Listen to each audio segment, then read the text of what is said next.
Hi, everyone. Welcome to the Alchemy of Love podcast, where we are going to be diving into inner healing for healthy relationships. We're going to be talking about transforming the way that we connect, healing old wounds, understanding attachment styles, untangling codependent behavior that we may have developed as a result of childhood experiences, trauma bonds, toxic dynamics, masculine, feminine energy, healing from an imbalanced way of using feminine or masculine energy. We go deeper into metaphysics, soul contracts, psychic energy in your relationships, conscious communication. So let's begin with today's episode. We are going to talk about attachment styles again. So I asked for you listeners, people that are reading my Substack, that are following us, to send in your conscious relationship questions, anything that you want us to talk about. And a question that we received was, would you suggest attachment styles should be identified and or resolved before a relationship, or does a relationship inevitably bring up these styles? And that is the topic of today's episode, because that is a very good question. And the thing is, both, actually. And so basically, when I look at myself before I knew anything about attachment styles or psychology, the psychology of relationships, or how the inner child influences all of these things, and like most people, we project a lot of stuff onto the other person. Oh, they are making us feel a certain way, so it's their fault.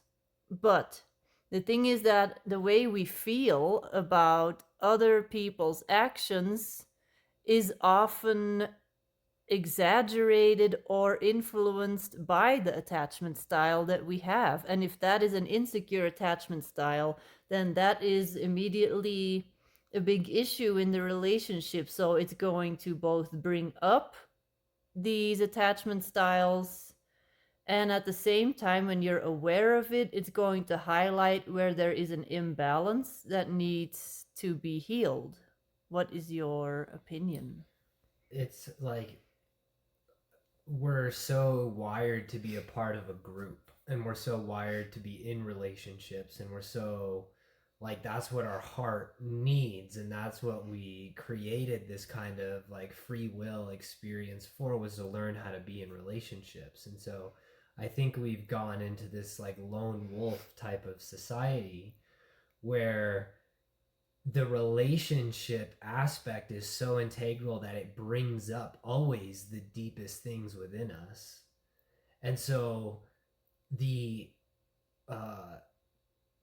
aspect of relationships that create that type of healing has almost been like ignored, or has been scared to be approached up until recently, because relationships bring up so much. And so people have turned into this exchange masking personality type of dynamic. But now we're seeing how group experience and being in relationship is so significant for us that where was I going with that being in a relationship is always going to bring up our attachment styles, and it's always going to lead us to different aspects of ourself. And so I don't think that it's ever about being so prepared ahead of time that you know every single thing, but it's just about knowing the self and knowing that you're always going to have stuff come up in relationships. Mm-hmm. And that when you can use that to, even if you don't know the technicalities of the attachment style, you could still know yourself enough in that relationship to be authentic in that, whatever that style is. Yes. Does that make sense? Yeah. Okay. I think it's normal to, let's say that you are a teenager and you are starting to form relationships. You're not going to know what your attachment style is. You're not even going to be aware of the fact that how you respond to others is a direct result of how you were treated in your earlier childhood years. And then when you start having relationships, like let's say you're a 16-year-old girl, and then you start having relationships, and then you react in certain ways because that is how you were programmed by your attachment style. And you don't know any of this, of course. So let's fast forward to the same girl is now a 36-year-old woman. And this same pattern is still going on. Let's say that this person has a disorganized attachment. I'm talking about myself anyway. So a friend in quotes. And let's say, okay, and then there's this push and pull dynamic, like, oh, I want to hang out with you, but you're not responding, so fuck you, I'm not talking to you forever. Okay, we're done. And then there's this 2 days later panic of, oh no, I pushed them away. And then there becomes the clingy behavior. Sorry, I'm sorry, I didn't mean to do that. So that's very unstable. And you are not aware of that. And that's just how you've been interacting in relationships your whole life. And you start to realize that this is a pattern. And that's when you suddenly bump into, okay, attachment styles. And you start to realize, oh, this is coming from somewhere. Why am I reacting like this? And so there's all these ways to then heal yourself. So if you then have another relationship from this more conscious point of view, where you've worked on this attachment style by working on yourself, then of course those problems are not going to repeat themselves in the new relationship to that same degree, because you're aware of them. So it is good to be aware of your attachment style in a relationship, but you're going to only become aware of your attachment style through being in a relationship. So it's both. Yeah, it's I can't think of the term right now, but a necessary like catalyst that it has to go through. And it's like the attachment style creates the loops of like the emotional trauma. And it's like, growing up for me, I was programmed with an anxious attachment style, and I was put through all of the stuff that I've talked about. But so I had this really, as a baby, this anxious, disconnected attachment style with the handler who I had, the stepmother, basically. But then when I got older, pretty young, I mean like 3, 4, started going to school, like friends became my life. And like I was in soccer, and so I was just always surrounded by friends. I always wanted to stay the night at other people's houses. I was always hanging out over there, always with friends. So I developed this like anxious attachment style supplement with friends. And then I moved to New York. So when I was 20, however old I was, 25, something like that. And it was the first time I moved away from my friends. So I noticed my attachment style there come up more because I didn't have friends to distract myself with. So I was noticing that. But then that's when I met my previous partner in my last relationship. And when we first got together, it was like very imbalanced, extremely imbalanced. And I was like very, very anxious. I had all of these crazy narratives running about like distrust, and just like it was a very, very anxious attachment style when we like weren't together in the same place. And then we broke up and got back together, and we decided we were going to be in like an open type of relationship. And that's when I immediately started having like panic attacks, and I started noticing how anxiously attached I was. So I started going to therapy. And then when I started doing meditation, started going through this healing process. And that's where I found more of like what I needed to do, which I didn't know what the attachment styles were. But I was like, okay, I need to back off of this anxiety. I need to focus on myself, what my heart needs. I need to allow things to be, not believe in the fear, not create this anxious, weird type of attachment, because I was going into Buddhism, and so they use like attachment a lot. And so I was learning about it through that lens of like, how attached are you to things and to identities? And so then over time, I became much more like in a secure attachment style. But then me moving into that space kind of created a weird conflict and disconnection, because she wasn't like prepared for that big of a switch from me that fast. And it just created this kind of like difference, which I think is another part of the question we were asked about people being on different levels and whatnot, right? About Yes. like kind of different places of integration. And so again, it just always comes, and at that point, when I was in more of a secure attachment style, I was then noticing all of these emotional loops that would happen from her attachment style, from mine, but then I would become aware of mine, but then these loops would like continue.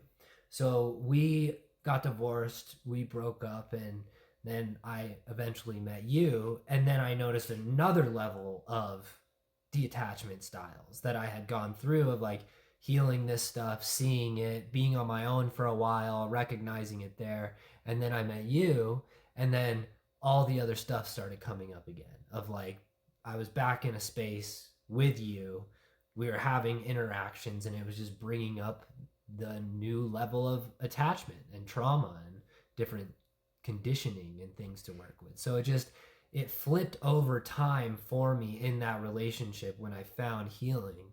And then it's still there. It's always going to be there in how we're examining it. But I've reached a level for sure of it being a very secure type of attachment. Mm-hmm. And I think that's normal, that even in a secure relationship where both people have a predominantly secure attachment style, that on bad days, like just some days, the old attachment style can kind of come back. Mm-hmm. And I also had something I was going to say. Oh, yeah. This is also very normal when you have a very, and I think we may have talked about that a little bit last time,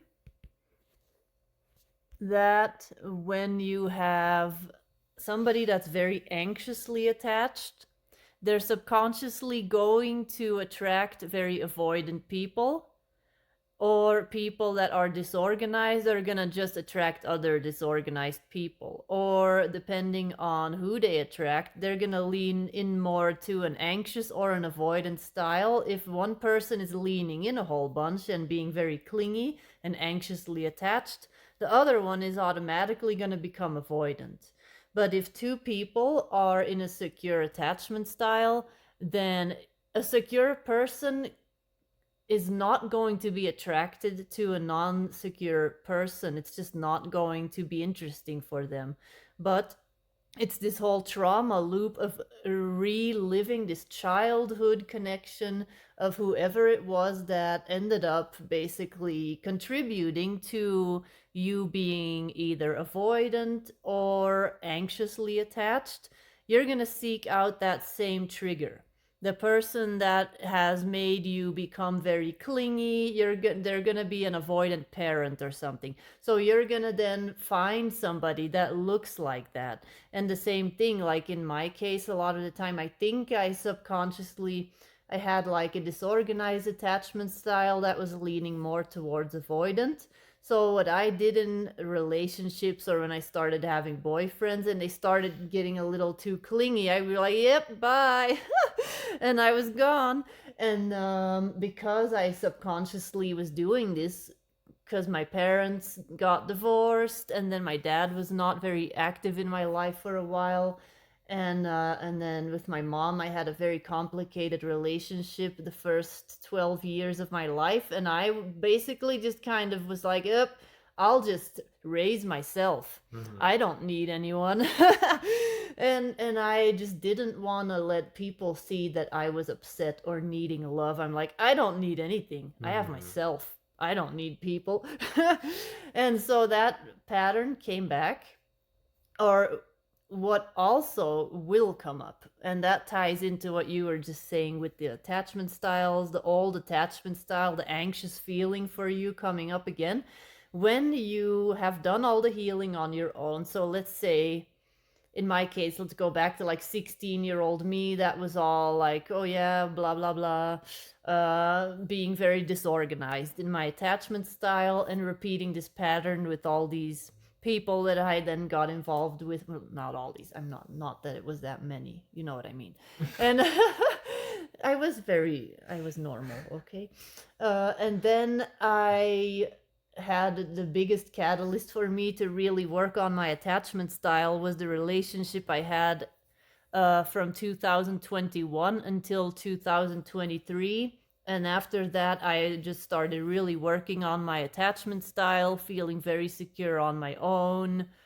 And then that was like, oh, I have this. I know what I'm doing. I have healed myself. I am perfect. I can have relationships because I now have managed to heal my attachment style. Then I meet Ryan, and suddenly being in a secure attachment style in relationship can feel kind of boring. And I say this in a very good way, but I mean, when you are used to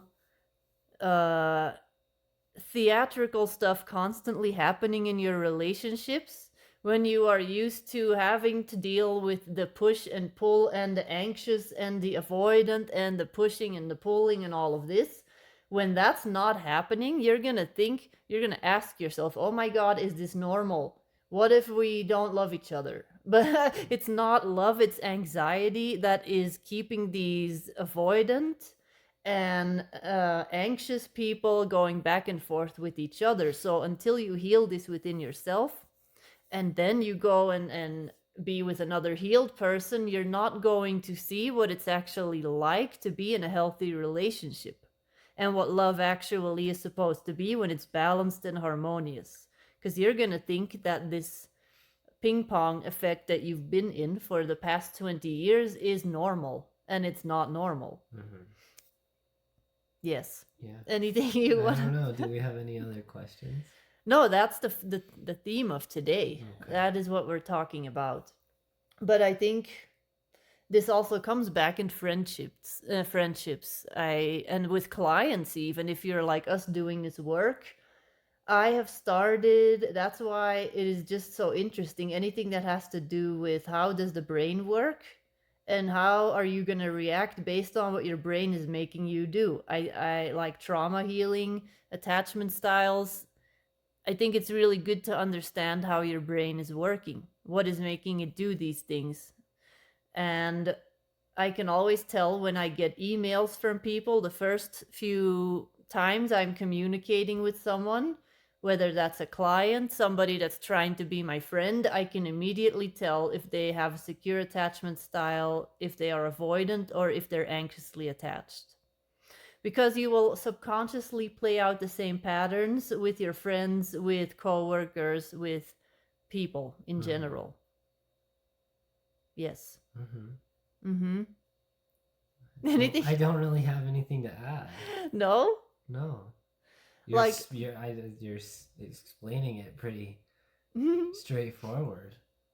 Like, how have you noticed, maybe, what are some examples, if you want to share, because this may be valuable, and I'm also going to share, from our relationship from when we got together, how you could really suddenly see the progress that you had made compared to the past?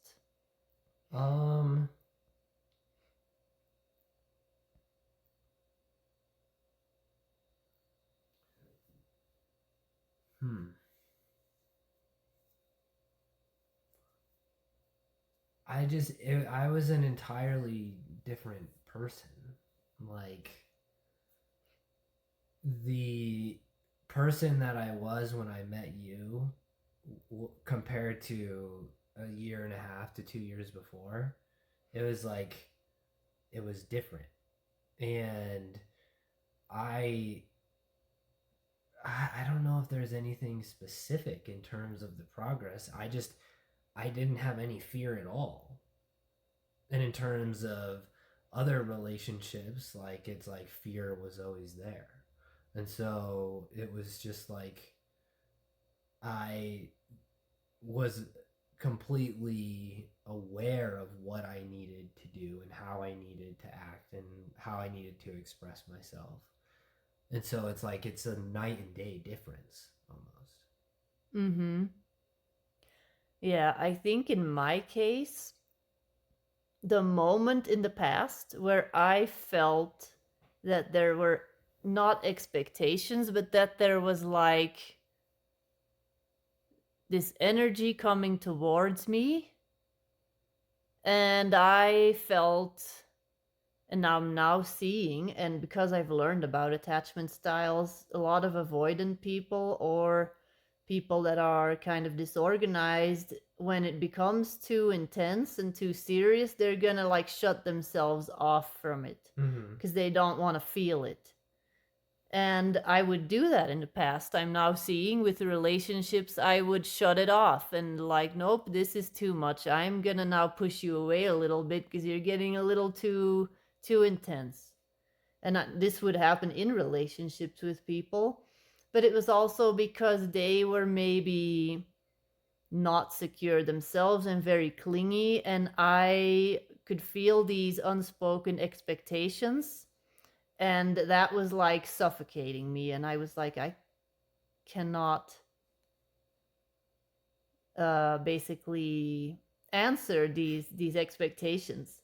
And it was like all this pressure, and I felt like I had to be a certain way, and I was like, nope, I would rather be alone, or I would isolate myself a lot and spend a whole lot of time on my own. But is that Kevin? So Kevin is our guest. He is a mouse who lives here. We're not gonna get into that because that's a whole separate podcast. But anyway, so what I then noticed, that when that feeling started coming up, once I was with Ryan, and we immediately just moved in together, traveled together, we're just working together, both from home. This would have been a nightmare for me in the past, and it was a nightmare in that other relationship. But it somehow was just the easiest thing ever, because both of us kind of do our own thing. We have prioritized like our energetic self-care, that there's no anxiety when one of us needs a few hours on their own. It's just normal because we both have gone through seeing how valuable it is to have that time to yourself. And that's basically, yeah. So, but sometimes it would, in the beginning especially, still pop up a little bit, this feeling of, this is almost too good to be true. This is too normal. This is too good. This guy is too good for me. I'm gonna fucking sabotage this. I'm gonna become a terrible. I'm gonna do all these things because I'm gonna test him. But this is subconscious. I'm not like actively thinking of ways to test Ryan. This was happening in the beginning. Like, how am I going to create some drama? It's too calm.